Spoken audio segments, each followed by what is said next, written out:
ಬಾಗೂರು ಚನ್ನಕೇಶವ ದೇವಾಲಯಕ್ಕೆ ಕನಕಶ್ರೀಗೆ ನಿರ್ಬಂಧ ವಿಚಾರಕ್ಕೆ ಸಂಬಂಧಪಟ್ಟಂತೆ ದೇವಸ್ಥಾನದ ಪ್ರಧಾನ ಅರ್ಚಕರಾಗಿರುವಂತಹ ಶ್ರೀನಿವಾಸ್ ಅಯ್ಯಂಗಾರ್ ಅವರು ಈಗ ಅದಕ್ಕೆ ಸ್ಪಷ್ಟನೆ ಕೊಟ್ಟಿದ್ದಾರೆ. ಗರ್ಭಗುಡಿಯಲ್ಲಿ ಅರ್ಚಕರು ಹಾಗೆ ಅವರ ಸಂಬಂಧಿಕರಿಗೆ ಮಾತ್ರ ಪ್ರವೇಶ ಇದೆ. ಅವ್ರನ್ನ ಬಿಟ್ಟರೆ ಅಲ್ಲಿ ಯಾರಿಗೂ ಪ್ರವೇಶವಿಲ್ಲ ಅಂತ ಹೇಳಿದ್ದಾರೆ. ಆರತಿ ಮಾಡಲು ನಮ್ಮ ಮನೆಯ ಹೆಣ್ಣುಮಕ್ಕಳು ಮಾತ್ರ ಬರ್ತಾರೆ. ಜಾತಿ ವಿಚಾರಕ್ಕೆ ಬಿಟ್ಟಿಲ್ಲ ಅನ್ನೋದು ಖಂಡಿತ ತಪ್ಪು. ನಮ್ಮ ದೇವಸ್ಥಾನದಲ್ಲಿ ಜಾತಿ ಎಂಬ ವಿಚಾರವೇ ಇಲ್ಲ. ಸ್ವಚ್ಛತೆ ಕಾರ್ಯ ಮಾಡಿದ್ದು ಯಾವಾಗ ಎಂಬುದೇ ನಮಗೆ ಗೊತ್ತಿಲ್ಲ. ಚಿತ್ರದುರ್ಗದಲ್ಲಿ ಪ್ರಧಾನ ಅರ್ಚಕ ಶ್ರೀನಿವಾಸ್ ಅಯ್ಯಂಗಾರ್ ಈ ಘಟನೆಗೆ ಸಂಬಂಧಪಟ್ಟಂತೆ ಸ್ಪಷ್ಟನೆ ಕೊಟ್ಟಿದ್ದಾರೆ. ಗರ್ಭಗುಡಿ ಅಂತ ಹೇಳಿದ್ರೆ ನೋಡಿ, ಅದು ಗರ್ಭಗುಡಿ ದೇವ್ರದ್ದು ಪ್ರತಿಷ್ಠೆ ಇರೋದು. ದೇವ್ರ ಪ್ರತಿಷ್ಠಾಪನೆ ಒಂದು ಸತಿ ಆದಮೇಲೆ ಯಾರು ಅರ್ಚಕರು ಮತ್ತು ಅವ್ರ ಸಂಬಂಧಿಕರು ಬಿಟ್ಬಿಟ್ಟು ಇನ್ಯಾರು ದೇವಸ್ಥಾನದ ಗರ್ಭಗುಡಿ ಒಳಗಡೆ ಎಂಟ್ರಿ ಇಲ್ಲ. ಒಂದು.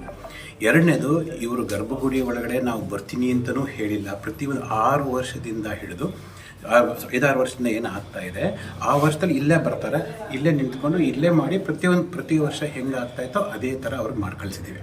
ಸೊ ಹಾಗಾಗಿ ಅವ್ರಿಗೆ ಗರ್ಭಗುಡಿ ಪ್ರವೇಶಕ್ಕೆ ನಾವು ಅಲೋ ಮಾಡಲಿಲ್ಲ ಅನ್ನೋ ಒಂದು ಪ್ರಮೇಯನೇ ಇಲ್ಲಿಲ್ಲ. ಈಗ ಪ್ರತಿ ವರ್ಷ ಮಾಡ್ದಂಗೆ ಈ ವರ್ಷ ನಾವು ಮಾಡಿದ್ದೀವಿ. ಸುಖನಾಸಿ ಅಂದರೆ ಏನರ್ಥ ಅಂತಂದರೆ, ದೇವ್ರನ್ನ ಒಂದು ಉತ್ಸವ ಮೂರ್ತಿ ಥರ ಕೂರಿಸಿರ್ತೀವಿ, ಆಯಿತಾ.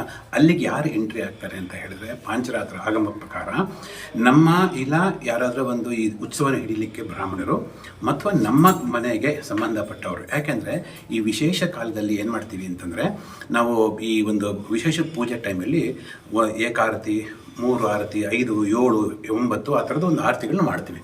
ನಾರ್ಮಲಿ ಆರತಿ ಅಂದರೆ ಯಾರು? ಹೆಣ್ಮಕ್ಳು, ಹೌದಾ? ಸೊ